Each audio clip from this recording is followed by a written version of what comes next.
Alright, so I got my setup all ready to go. I have my two brushes. I've got one of the brushes that you're going to be using, a watercolor brush, and I have one of my Sumi-e brushes, my bamboo brush, and then I have my, we would use actual Sumi-e ink, but we don't have access to it. So instead we're going to try out with some watercolor cakes.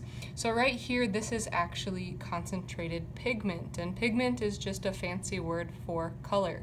So as some of my 5th and 6th graders might know already, this doesn't become paint until we add water to it. So that's important, which is why I also have a cup of water, and then I have my paper here.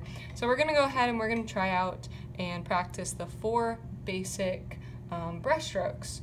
And so I'm gonna grab my paintbrush, and the first stroke that I'm gonna try out is the pulling stroke, okay? And this might be kind of difficult to see, but I wanna make sure that when I'm holding my brush, I'm keeping it pretty much upright and doing most of the motions with my shoulders, not with my wrist, which is kind of what I'm used to doing, so that's difficult. So I need to get my brush wet, kind of gonna wipe it on the edge there, and then, as I like to say, massage that paint, make it look nice and massaged, okay? Turning that pigment into paint, all right? And then I can go ahead and wipe a little bit of the extra off this side. And so for the pulling technique, I'm just going to touch down on the paper, pull it across. And as you can see, there's some parts where it's a little bit darker, some parts it gets lighter. That's part of working with ink, or in this case, watercolor paint. Okay, so I can continue, get my brush wet, get that pigment wet again, and pull it across. And I can make big strokes, I can play around with it, I can make wavy strokes, okay? Getting a little bit too much wrist in there, but you know, it's what I'm used to. And we can make small strokes with this, something like that instead, and kind of mix it up. So that, like I said, is the pulling stroke. Self-explanatory, I think, but there we have it. So I'm going to move that to the side, and we're going to move on. And next we're going to try out the pressure stroke. And the pressure stroke is applying different types of pressure, as the name might imply. Okay, so we're going to vary the pressure by pushing down more or less on the paper.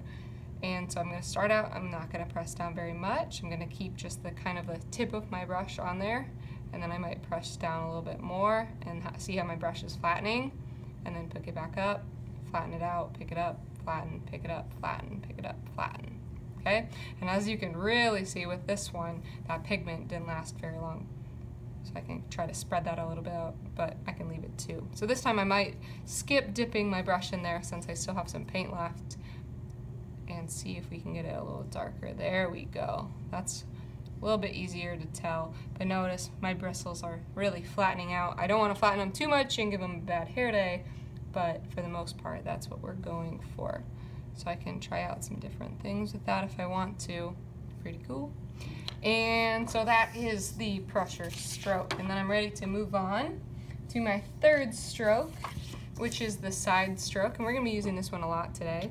We'll use the pulling stroke a bit more tomorrow, but this one a lot today. So I'm going to go ahead, massage that, wipe off the extra, and as the name implies, instead of using the tip of the brush, we're going to use the side of it. So I'm just going to go ahead, pull that across, and you can see where the paint is starting to kind of fade off a little bit, and that kind of creates a cool effect. So we're going to be making bamboo stalks later, and that's exactly what we're going for, okay? Same thing, if I want to, I can make them a bit shorter or a bit longer, kind of a fun technique, all right? But that is the side stroke, and then the